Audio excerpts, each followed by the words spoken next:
Les Transperceneige is a French post-apocalyptic graphic novel created by Jacques Loeb and drawn by Jean-Marc Rochette. It first appeared in the French magazine Assorted, issue number 57 in late 1982, and ran in several issues until mid-1983. The story was about an environmental disaster that brought about a new ice age and killed almost all life on the planet. Human survivors of the disaster have been living aboard a 1001-car train that travels the globe called Snowpiercer. After its publication, numerous producers approached Loeb about taking the graphic novel and turning it into a movie. He turned every one of them down because he thought that none of them would be able to do it justice. Loeb sadly died in 1990 and the book went out of print. Rochette worked with a new writer, Benjamin Legrand, and they continued the series with The Explorers in 1999 and The Crossing in 2000. In 2004, Korean director Bong Joon Ho was working on his third film, the giant monster movie The Host. He would occasionally visit a local comic store, and one day he noticed the French comic Les Transperceneige had been translated to Korean. He picked it up and immediately was hooked. Bong showed the novel to his friends, director Park Chan-wook of the Vengeance trilogy, and producer Lee Tae-hun. They both loved it and thought he'd be perfect to work on it. In 2006, after finishing The Host, he contacted Rochette about the possibility of adapting the book to film. Rochette was immediately taken aback because he didn't know the book was ever translated to Korean. After some research, he discovered the book was illegally translated and sold without his knowledge. Rochette looked at Bong's filmography and was impressed. He felt that finally there might be a director who could properly tackle Loeb's vision. Bong was working on his next film, Mother, and in 2008 he invited Rochette and Legrand to Korea to discuss Snowpiercer in greater detail. Park Chan-wook's production company acquired the rights and Bong worked on the script. He knew he couldn't directly adapt it, so he changed various aspects, but remained true to the original graphic novel. The script was mostly following the first book, but did incorporate some elements from volumes 2 and 3. Bong was impressed by the movie Before the Devil Knows You're Dead, so he brought in writer Kelly Masterson to help him refine the script.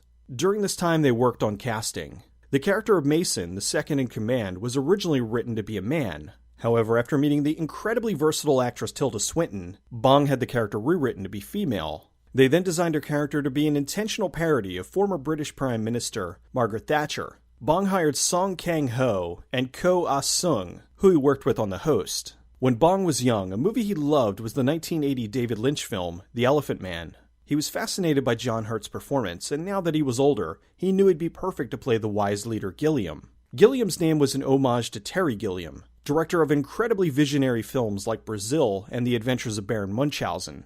After hearing about the film, actor Chris Evans contacted Bong directly. Bong was worried, not because Chris Evans was a huge star after Captain America, but because his size would be too big for someone living in the slums in the back of the train. He agreed to an audition, and Evans' performance won him over, so he was cast as the lead Curtis. They used a combination of outfits and camera angles to conceal his muscles. Bong was having trouble finding the right person to play Wilfred, the creator of the train. Chan-wook Park suggested Ed Harris, and Bong agreed, so they sent him a script. Harris had never heard of the director, so he checked out his previous films and was so impressed he joined the cast. Bong wanted to shoot the film in Korea, but there wasn't a studio long enough to house the massive train set they had planned. After searching for the right location, they decided on Barrandov Studios in Prague. They then built the enormous over 300-foot train set, which comprised 26 individual train cars. They even had a device that would give them a sway like a real train car. With a budget of over $40 million, largely from Korean investors, they started filming in 2012.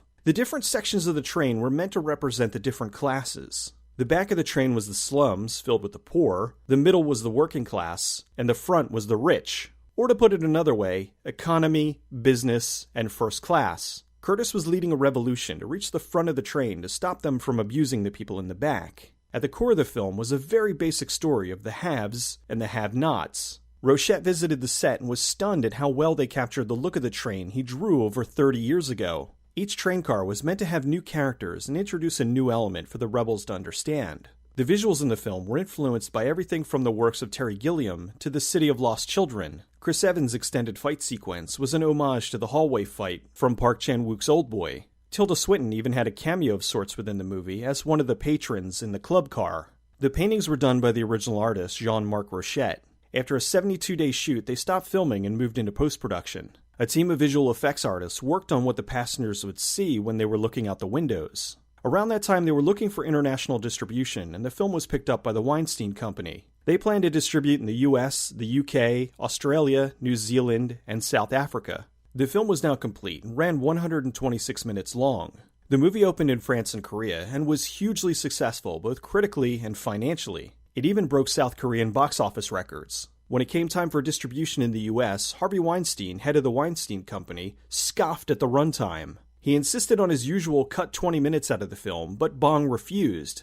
Everything he put in the movie was essential to telling the story properly. Weinstein insisted they could tell the same story and cut the runtime down by giving some heavy voiceover exposition. There were rumors that were eventually confirmed that he did cut the film, added the voiceovers, and showed the film to test audiences, who hated it. The scenes that were cut were mostly the ones that covered character development, of course. The back and forth continued. Reports claimed Weinstein said the film in its current state wouldn't be understood by audiences in Iowa and Oklahoma.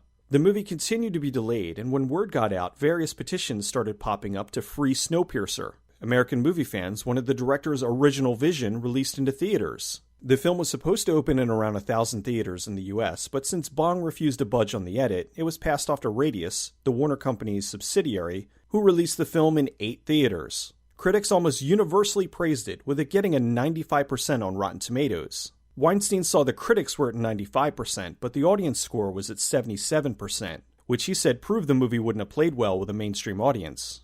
2 weeks later, the film was released video on demand and broke VOD records, making $2 million that weekend. Weinstein claimed he made the right decision, saying, "The movie didn't work anywhere except America, where we did this VOD platform, and it was a spectacular hit. The movie was nominated for dozens of awards, won 24 various industry awards, and was placed on over 40 lists as one of the top films of the year." Snowpiercer is an incredible film, and it's ridiculous to think that cutting 20 minutes and spelling everything out to the audience would have somehow improved it. It's also insulting to Iowa and Oklahoma, as if those states would be somehow too stupid to follow a movie about a train in a post-apocalyptic world. While the movie is complex, with a lot of gray areas and moral ambiguities surrounding the heroes, it's still a fairly straightforward tale of defiance against a purported evil. To me, the refusal to give the movie a wide release speaks less about the quality of the film and more about underestimating the intelligence of the audience.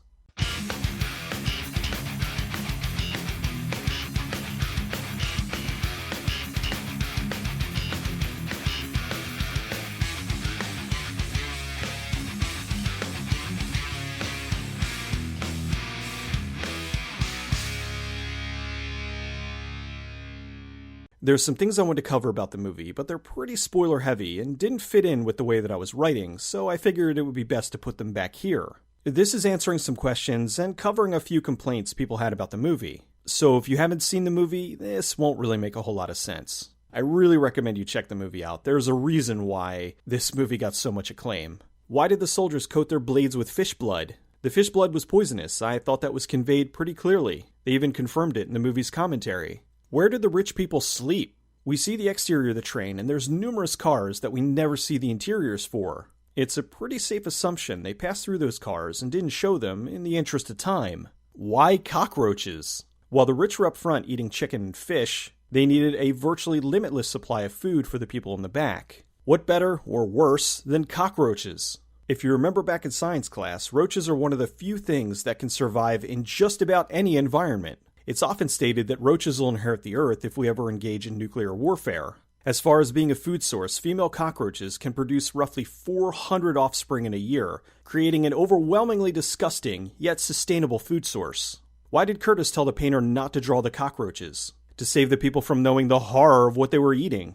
Captain America ate a baby? I've seen a lot of people saying that this ruined the movie for them. For me, it made the movie all the more tragic. It subverted the audience's expectations of what a hero was. Here was this all-American hero admitting to doing one of the worst things conceivable. As a viewer, you're supposed to be horrified. It showed how dire situations had become, and the level at which some people would stoop to survive.